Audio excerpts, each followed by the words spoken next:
Hey, turn to somebody beside you right now and say, I'm glad you made it here. Glad you made it here. Glad you made it here. Okay? So glad you guys are here. I do love your pastor. How many of you are just a little bit like me? You're a little bit of a cynic or a skeptic. Anybody in the house wired that way? Okay. I'm like that. If you're around here, you're wondering about this priest guy. I mean, what, a pastor with the last name Priest? That's sort of weird. You know, is he the same on the stage as backstage? I just want you to know that your pastor is legit. Like, he is the same backstage as he is here in relationships. And I was talking with him just offline last night. And he was talking about you. He was talking about this church. He was talking about what God was doing here. And he just got emotional. And I just want you to know his heart is pure. And how many of you are sharp enough to admit you may not be the sharpest knife in the drawer? Okay? All right. The truth is, if you want to surround yourself with people smarter than you, they won't follow you because you're smarter than them. Are you following my logic? They'll only follow people who are healthier than them. And I can follow a healthy leader. How about you? And Pastor Scott Priest is a healthy leader. And his family, he's a good father and a husband. I just want you to know I know that about him. I know he's not perfect. I know you know some of his sin. I know a lot of his sin. Come see me after the service. I'll tell you about it. And I'm trying to coach him up, so pray for me, okay? And he'll preach as good as you pray for him, okay? That puts it back on you just a little bit. I'm so honored to be with you guys. I'll tell you my story in just a minute, but I bring you greetings from the South. I live in Birmingham, Alabama. I've got my partner with me, Kevin Lloyd, today. And just for the record, you guys are the ones who talk funny. Get that out of the way up front. And honored to be with you guys. I have a crazy sordid story, but it's a beautiful story. I refer to myself as a spiritual entrepreneur. Any entrepreneurs in the house? I was a real estate developer that God called into the ministry, moved to Atlanta in 1999, started church, started with 4 people, grew to over 3,000 people. But all along, I realized I was kind of like an executive trapped in a pastor's body. Like I loved spreadsheets and systems and organizational development. And I realized most pastors stink at that. And I started helping them just create a healthy church, healthy systems, healthy culture, healthy teams, an organizational chart. Believe it or not, they don't teach that in seminary. They don't teach that kind of stuff. And so we began to consult and coach with pastors. Over time, I began to realize all the businessmen in my church, businessmen in my community, say, hey, will you come talk to our team about this? What we called back then the 3 gears of growth. I think we've got an image to show you guys what we've taught and coached on for years and years and years, now with ministry and marketplace leaders. And I went to my wife the first time in 2009. I think our church had broken a couple thousand people by that time. And I said, baby, what would you think if we turned the church over to one of the men that we sort of raised up here, and I coached leaders full time? To which she responded, are you kidding me? We're just now enjoying this. So God didn't align our hearts right away, you know. But 5 years later, 2014, God just brought us to unity, and we made a prayerful decision, hand off a great church that we had birthed and led for the pursuit of potentially something even greater, to impact ministries and marketplace leaders, organizations all across North America and the world. Fast forward 4 years later, we have 17 coaches now from Los Angeles to New Jersey, Chicago, Indianapolis, dotted down to the South. We're coaching leaders like all over the place by the eons, and I'm having the time of my life. And I get to help your pastor today who preached 7 times last weekend. I think we ought to praise God for a pastor that'll go to the mat like that. So I get to give him a break today, and I want to encourage you guys, if you walked in off the street, maybe back for the second time after Easter, and you're like, who's the new guy that talks funny? And I'm praying God will speak through me to you today and encourage you. Anybody need to be encouraged? We're the home of Chick-fil-A, Atlanta, Birmingham, all of that. Truett Cathy said, no one ever died from too much encouragement. And I want to encourage you today. I want to speak into your life, but I do want to challenge you. I'm a coach. I want to challenge you today, okay? I got a confession to you. I'm somewhat of a thrill seeker. I've jumped out of a perfectly good plane at 14,000 feet from the ground. Anybody done that? Parachuted to the ground? I've driven a race car around the Talladega Raceway at 180 miles per hour.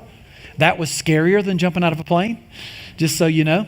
I've climbed the pyramids in Egypt. I've been to Taj Mahal. I've camped out in the base of the Grand Canyon primitively. Somewhat of a thrill seeker. Any thrill seekers in the house? Okay. You tend to take more risks when you're young, right? And then looking back, I look back on some of those episodes like, yep, could have died doing that. Could have taken my life. And you realize you're not as bulletproof as you once were, and you tend to take less risks over time. But the danger, I think, in so many of our lives is that we sort of stop taking risks. Early on in our lives, like, we want to change the world. We want to make a difference. We want to start something that's going to make an impact on society and our culture. And then life doesn't meet our expectations. We don't make the numbers. We have to shut it down. We fail. We experience a setback.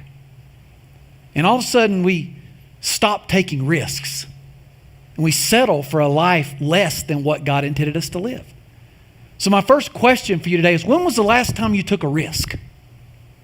When was the last time you just did something a little bit dangerous?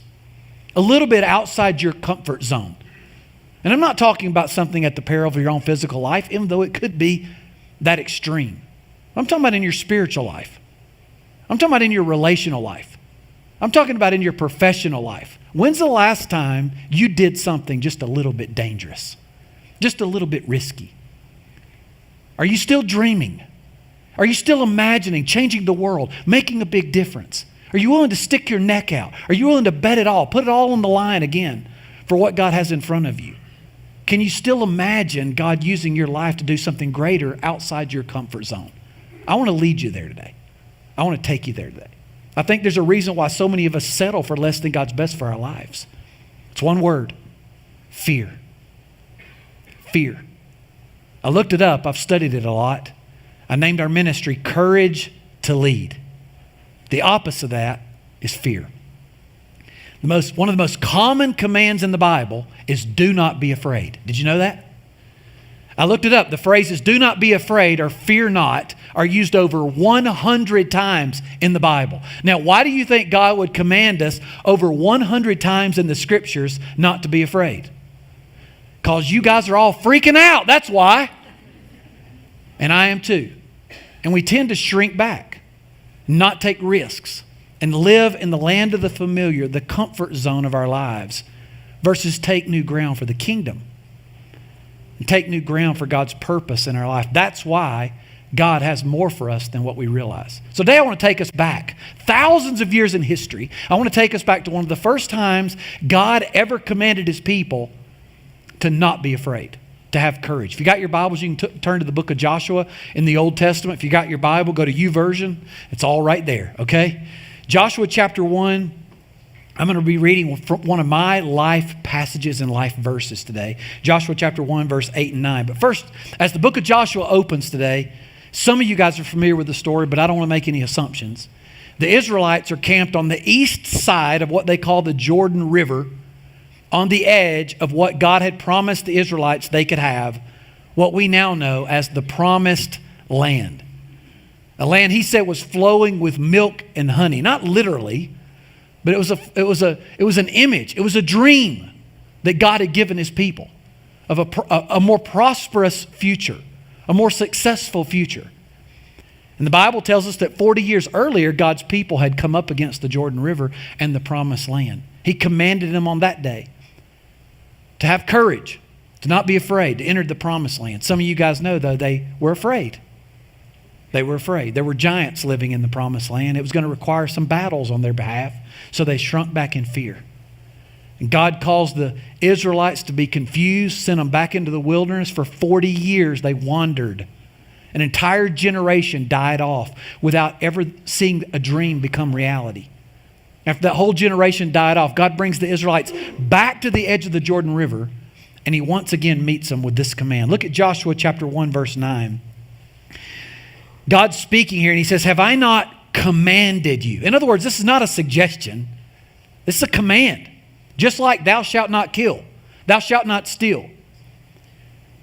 Be strong and courageous. Do not be, what's that next word? Afraid. Do not be afraid. Do not be discouraged. For the Lord your God will be with you wherever you go. What are you afraid of? There's some common fears out there. We call them phobias. You familiar with phobias? Interact with me. I'll put you on a journey Jeopardy today. I'll give you some common phobias, and you tell me if you know what they are, okay? Arachnophobia. Anybody know what it is? You got it. Fear of spiders. Ophidiophobia. The fear of snakes. Who's an ophidiophobia? Yes, I see those hands, okay? Acrophobia. Acrophobia. Anybody know? Fear of heights. Who's fear of heights? Yeah, okay.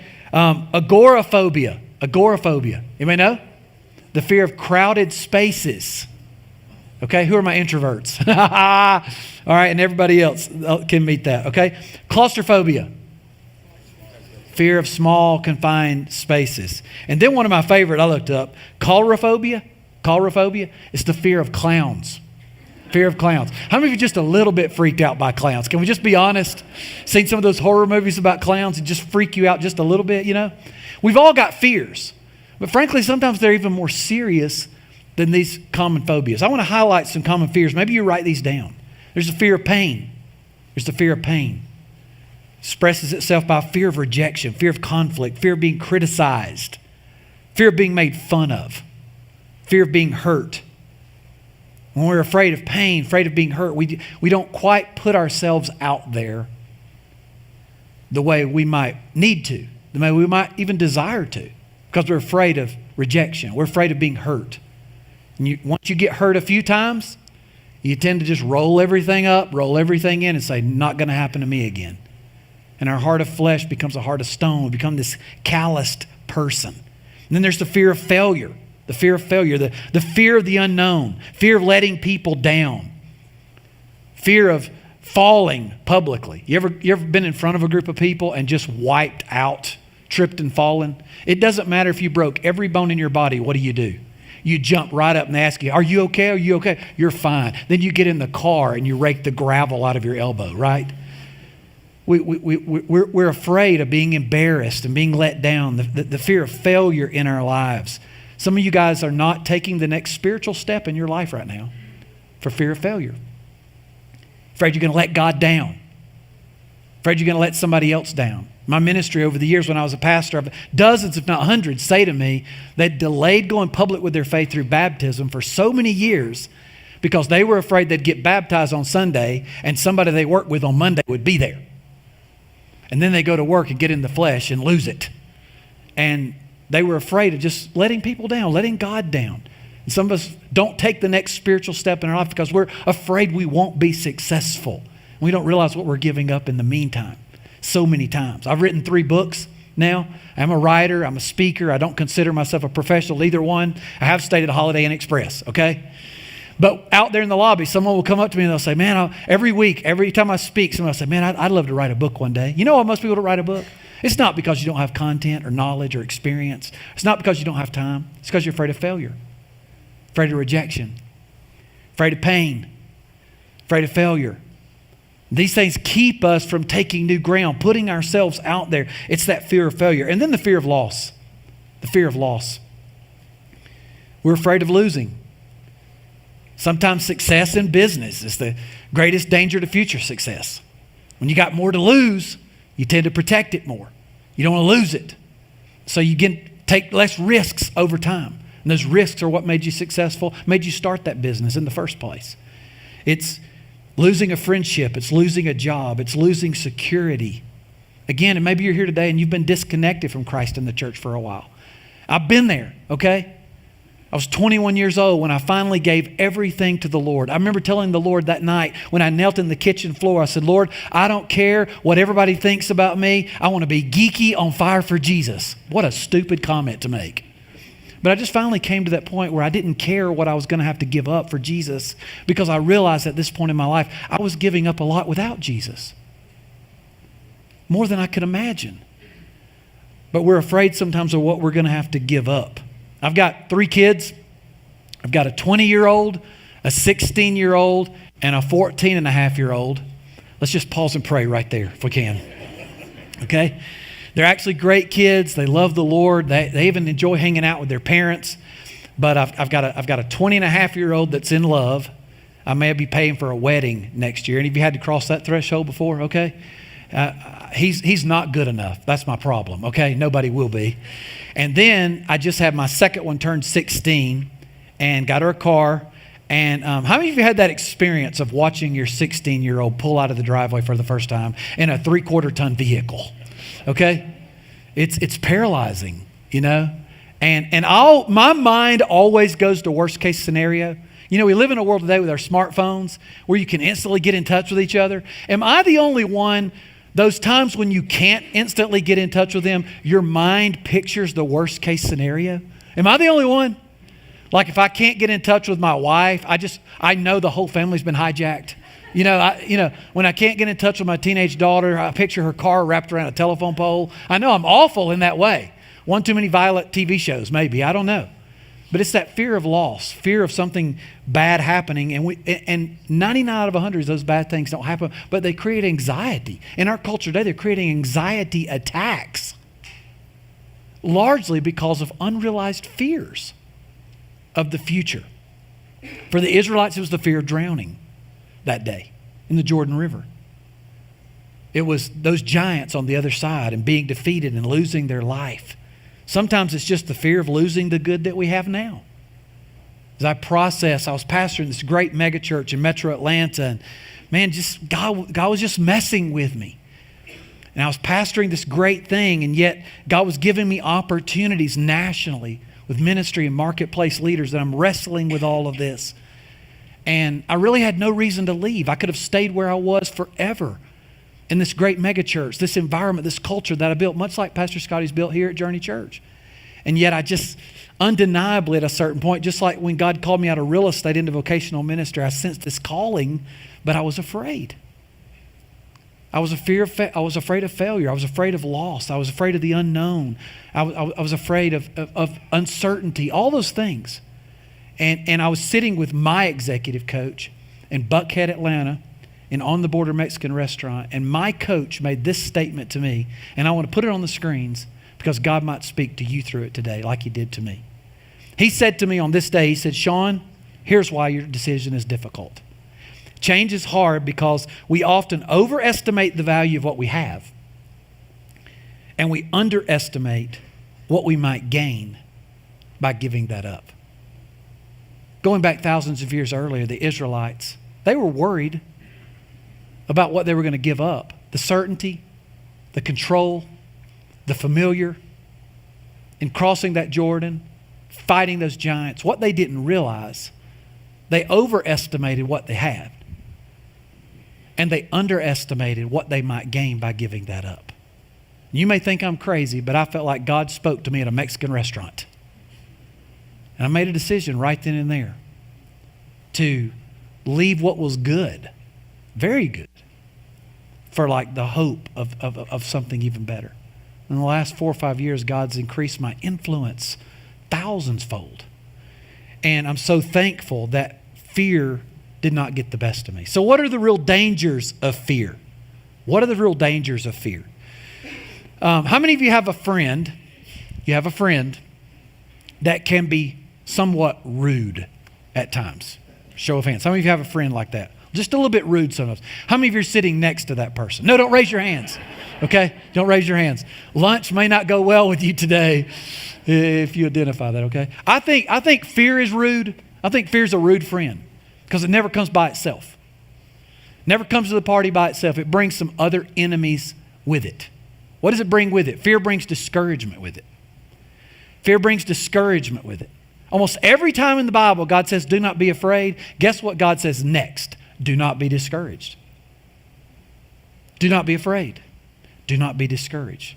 Because fear will tend to rob you of hope. It'll tend to rob you of purpose. We're afraid of having that significant conversation we need to have with our spouse about how the honeymoon's ended and we've settled for less. We never talk anymore. The intimacy's not what it once was. So we don't have that conversation. And we settle. My wife and I speak often about that. My wife and I don't argue. It's more spiritual than that. We call it intense fellowship. And it's both intense and fellowship. Okay? But we've decided we'd rather have intense fellowship than artificial harmony. And we don't want to be that couple that's been married 50, 60 years that you see in a restaurant and in an hour's length of time, they hardly look up from their food and speak to each other. And we'd rather fight and fight fair and talk about the issues than settle for less than what God's best has for us. Because when you settle, you lose hope.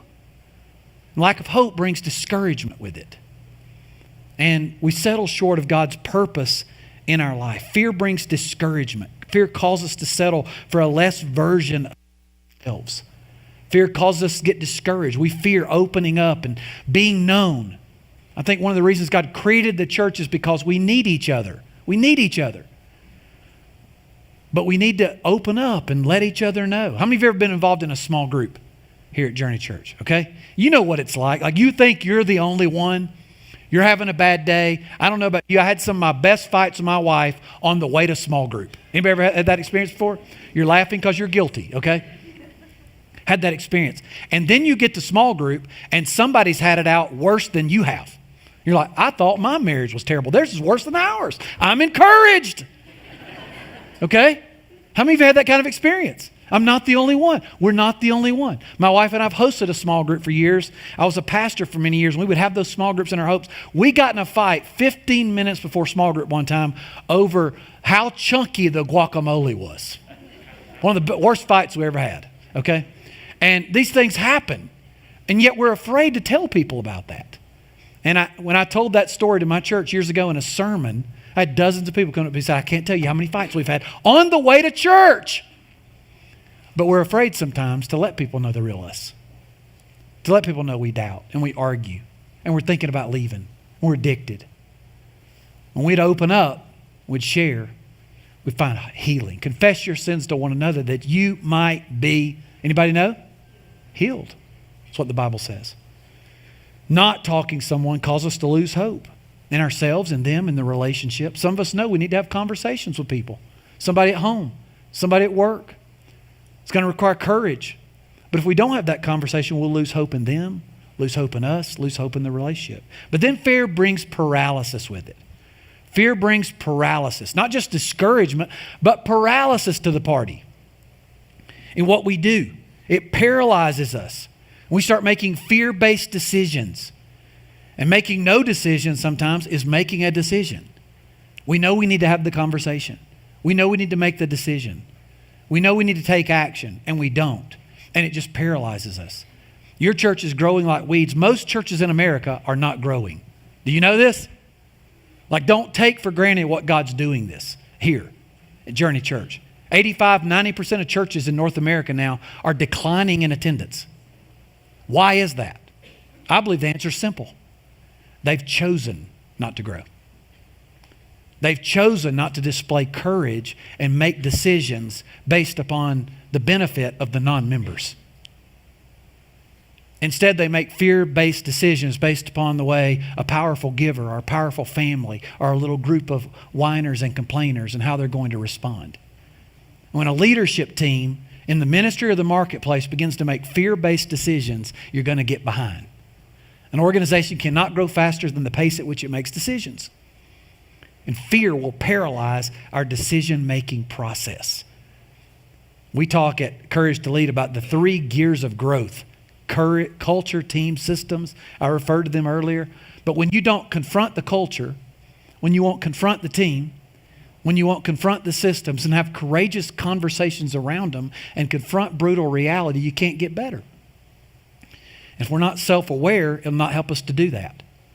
How many of you are honest enough to admit in your life right now, there are blind spots in your life or in your leadership?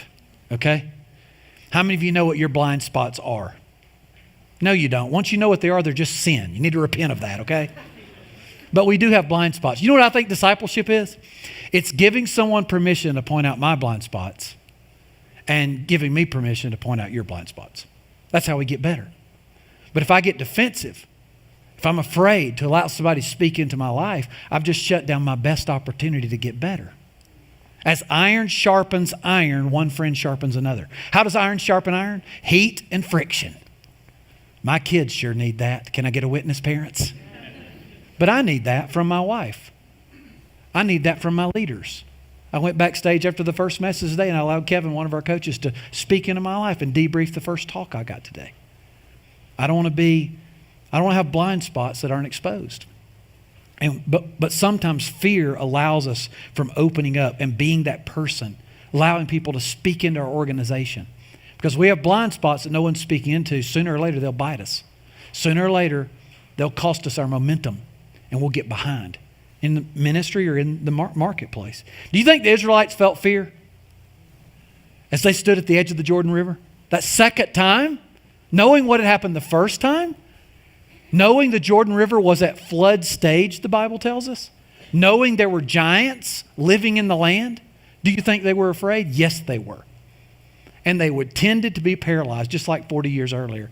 But this time, they decided, yes, there's fear of loss, of taking it, but there's fear of staying. You know how I define courage? We named our ministry Courage to Lead. Courage is refusing to allow your emotions to paralyze you.